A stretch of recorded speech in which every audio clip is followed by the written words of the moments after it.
Hello, all you dinosaur-loving folks out there, and welcome back to you+Stegosaur's Killer Toy Reviews. Happy Valentine's Day, everybody! I originally had plans for today, but they fell through.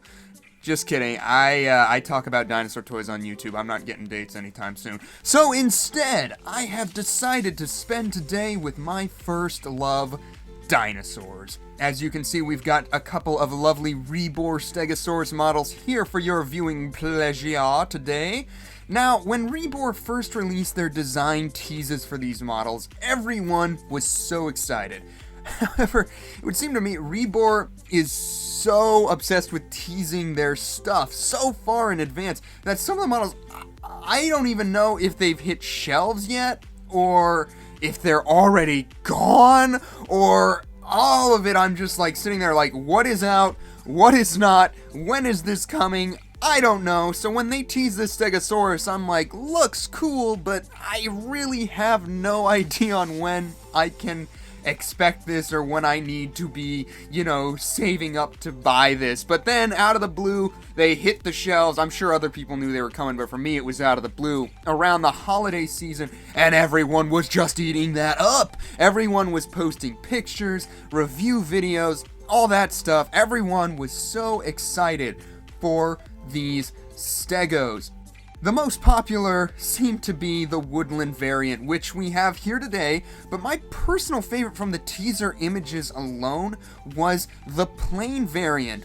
I know, I'm boring, okay? Just leave me be. I was certain I would only get one, but then I saw all those teaser images, the reviews, all of that stuff, and the Woodland Variant started speaking to me. It started to say, you want me, and you know you want me. You know I am sexy. You will buy me. And so I started to kinda have second thoughts. So rather than, ponder on it, think very carefully while also watching other people's review videos to finalize my decision and ensure that I would only buy the one that I truly, really wanted, thus being a little bit financially savvy, I just said, screw it, I'll get them both! And now that I have them, I'm glad that I did. I think these two play off of each other quite well as a mated pair, with the Woodland Variant acting as sort of the vibrantly colored male dinosaur, and then the plain variant coming across more as the dull female color. So I think that these two work great together, and then I guess the REBOR Stegosaurus mountain variant would kind of be the Woodland's college bro that won't settle down and get a girl of his own, and now just comes and hangs out with the couple at their house, and it kind of makes things awkward at times, but Woodland can't bring himself to kick his buddy out, so yeah. Anywho, I decided what I was going to do, what with it being Valentine's Day and all, is a review taking a look at both of these two as a mated pair, as a way to sort of celebrate the holiday. Now, it's not one situation where I feel like if you get the one, you have to get the other, that sort of thing. They do work well together, but I think each of them has its own unique strength.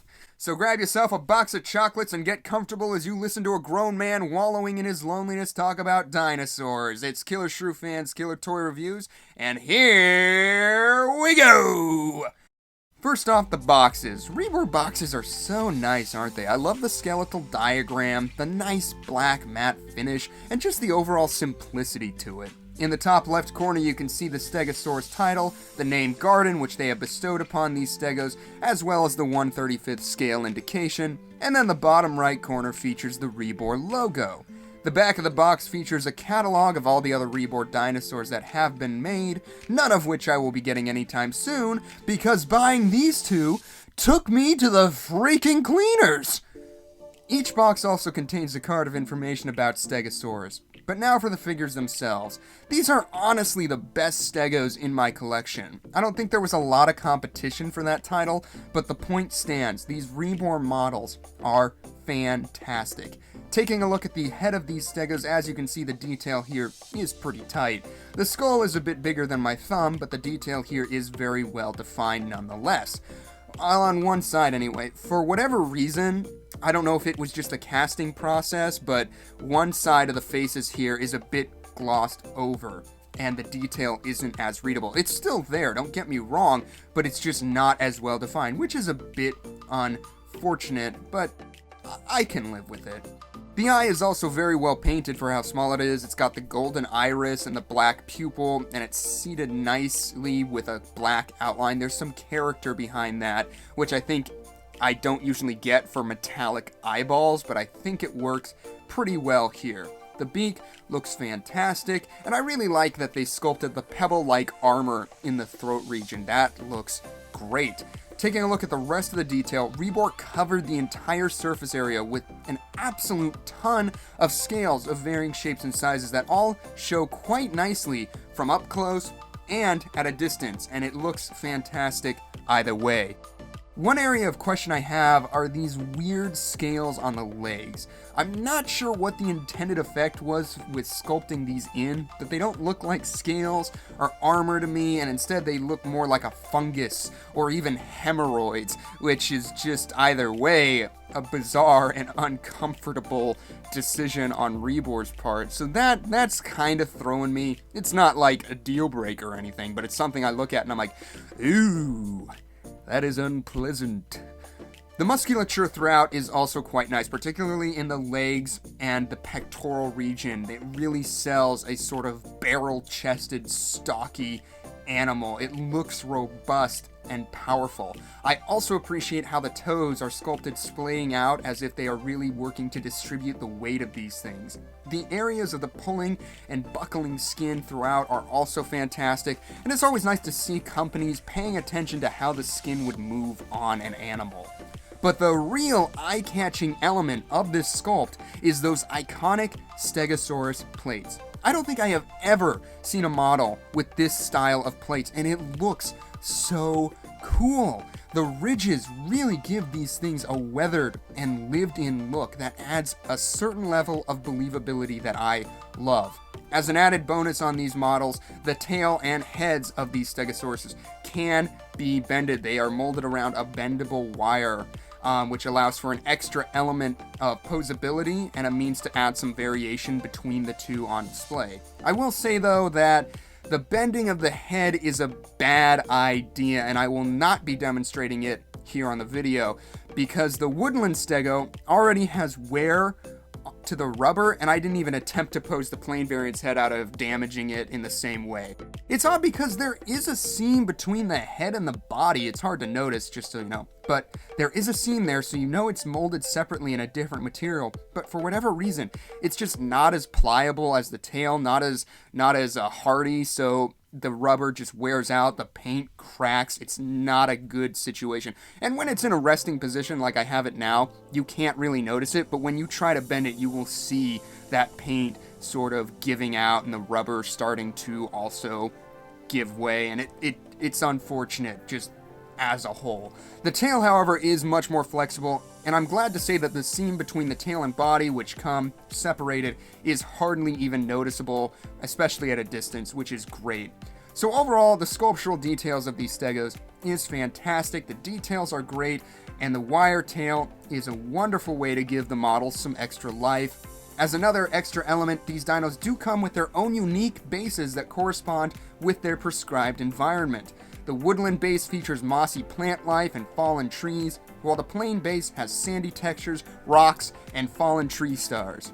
Land Before Time reference, achievement unlocked. So now that we know the sculpt of these Stegosaurus models is great, the real question is, which paint job looks better? Like I said in the intro, both are good in their own ways, and they do work really well off of each other. I think it just depends greatly on what it is you're looking for. The Woodland Stego offers vibrant green colors that transition into a paler underbelly, with vibrant orange plates acting as an additional splash of color. You've also got some lovely forest green stripes breaking up the look, with some white markings painted throughout.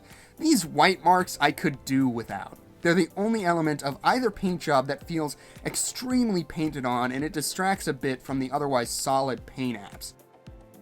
As far as the plain variant goes, the coloration, though duller, is much more naturalistic in its application. The sort of olive green coloration transitions beautifully into the more yellow areas, which blend nicely into the cream underbelly. There is never a point in this paint job where my eye feels interrupted, even with the stripes on the tail, which provide her with some gorgeous breakup. So even though the paint scheme is less eye-catching on the plain variant, I think it is better applied. I will say the two do suffer from an overuse of gloss, most notably on the plates, which feel a bit too shiny, which distracts from the otherwise lovely sculpt. Beyond that, the paint schemes augment the detail beautifully, and I think they look fantastic overall. Now for a real quick measurement, these Stegosaurus models come in at roughly 10 3/4 inches long, which is about 27.5 centimeters from tip of tail to tip of snout. And measuring from the base all the way to the highest point, they come in at just past 6 inches off the ground, which is about 15 or so centimeters. So yeah, that's the size you can expect from both of these models. For size comparison, here it is next to the Safari Limited Stegosaurus, and although the Safari offering is more scientifically accurate, the size and look of the REBOR Stegos squashes it. And for what, only $10 more? Do the math. Next up, for size comparison, here it is next to the Carnagesaurus Stegosaurus, which I feel like was a precursor to these REBOR offerings. It too was designed with a wire neck and tail, but obviously with the intent of it being more as a toy for play than a display model. So here you have an actual display piece, which I think is fantastic. Next up, here is the Papo Stegasaurus next to the two REBOR Stegos, and yeah, I've never loved the Papo Stego. But seeing it next to the REBOR offerings, it's just pitiful.